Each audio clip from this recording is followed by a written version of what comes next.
Hey guys, welcome to the video. Today I'm just doing NWOpening number 59, and it is one I've been putting off for about a month now, as I've said on a few previous videos, and it is the Elite Series 94 Stephanie McMahon. This is from the McMahon Helmsley run where she made herself the women's champion, and I've been kind of putting off buying this one for quite a while because although I came to not really be much of a fan of Steph towards that kind of, late Triple H run, this is an Attitude Era figure, and I felt for that reason I had to pick one up. And I was putting off buying one for around £13 on Amazon Warehouse for a few months really, and then eventually I pulled the trigger on it and then found it on Wrestler's website for a tenner a few days later, which tends to be how things sort of work out for me. So what I absolutely didn't do is return it to Amazon and order another one off Wrestlers for the sake of saving £3. I definitely didn't do that. But yeah, very interesting figure here, really. I'm glad we got it for the price that we got it for. I definitely want it. It's probably a lesser known fact that Stephanie McMahon once played an important role on the board of directors in DSW. You know, she has been in DSW before, and I've actually thought of a bit of a storyline for it going forward. So without further ado, let's get into the figure itself. We've got the picture of Steph down there with the SMH t-shirt on. Shake my head. Or Stephanie McMahon Helmsley, either or, you know. We've got the women's title belt, we've got the spare hands, and that is all in terms of accessories in that one. And is it just me, or does that red card not really fit with these blue boxes now, particularly when you can see the bottom of the box? I feel like it just looks wrong. I don't know, whatever. If we turn this round to the back, we can see this picture of Steph back at the time, of course. In the rest of the series, I'm going to deliver this in the style of Chris Griffin in that one episode of Family Guy where he's popular. The other series, we got Bret Hart, we got Wesley, Macy, Edgy, Nazi Guy. And that's just about covers it on the box and everything, I suppose. So, without further ado, let's get into the unboxing and get her out. You know, it's already taken me a month to get round to this one, and quite frankly, I wanted to unbox this straight away since we only paid a tenner for it. So, let's get it done.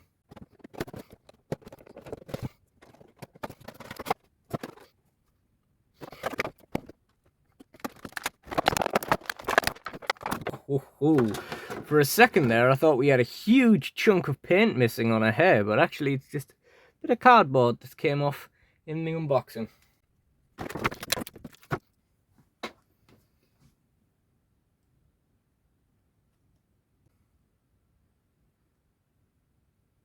So let's get into some initial impressions. First of all, I think this face mold is absolutely fine. There's not really any complaints I can make with that, apart from the fact that, you know, she kind of looks a bit more kind of innocent smiley than perhaps kind of menacing smirky, but that's a kind of minor complaint really. The SMH t-shirt I think looks pretty good. The definition on it is pretty good. And the women's title belt, we've gone back to that shiny plate kind of look, as opposed to the pale one which came with China, so we can replace that with a nicer looking belt. It does beg the question why they did this one with China. I don't know, did that figure represent a more dingy period in the women's championship history? I don't know, this seems really pointless as in terms of a change. At least if they were going to like downgrade the belt to have this kind of like unshiny finish, you know, if it stuck to it, at least it probably might have made sense. But the way this kind of is doesn't really make sense.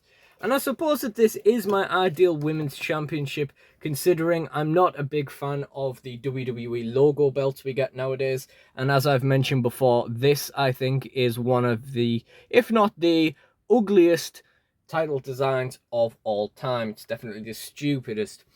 I don't think there's a whole bunch else to talk about in terms of the aesthetics of this figure, really. I mean, it's a very simple look, white t-shirt, black trousers. It, you know, encapsulates, embodies what, you know, she was looking like, you know, the kind of look of the time. If we look at the back, you can see that the hair, I mean, it doesn't necessarily show up too well, but the hair is beautifully sculpted. There's been a lot of effort gone into that hair molding there. We've got the double jointed elbows, of course, And as the promotional images, you know, they're used to show her, she can hold the belt kind of between the two hands like this, which there are definitely pictures of her doing, but I definitely also think that it is just more common for her to wear it over the shoulder. We'll get that SMH t-shirt off so we can take a look at what's going on underneath. And no, I don't mean the fact that Steph's boobs used to be big and then they mysteriously shrank. It is just a black sort of top underneath, really. But quite honestly, we're just going to leave the t-shirt on the rest of the time. I don't think there's anything particularly, you know, there's no interesting details or anything on there, apart from the fact that it was copyrighted in 2014. So we'll just get this back on. And quite frankly, we're going to need it to reinforce the middle section joints on this, which we'll get into in a second. So of course now we'll go for the joint check. So first of all, the head. I mean, it's kind of hard to remove the head because there's just so much hair around it, but it's you know, it's really stiff. Holds its shape great. At shoulder, we go out, we go up, and the double jointed elbow is nice and tight, and so is that interchangeable hand. Next shoulder, up, out, maybe a little bit more resistant to go back down. The joint is in the right place, isn't it? Where's your shoulder, Steph? Oh god, I should have took the t-shirt off. I don't know where a shoulder joint is. I don't want to break it. I can't feel it, like through the shirt. Oh, this is really stupid. Right, there it is. So yeah, we'll just pop that back down like that. I'm just gonna leave her looking a little bit disheveled there. Now that elbow is very tight, but it looks almost as if the top joint hasn't even been cut out of that plastic, and the whole thing just looks a bit of a mess. You know, it's a bit of yeah, you know, you see.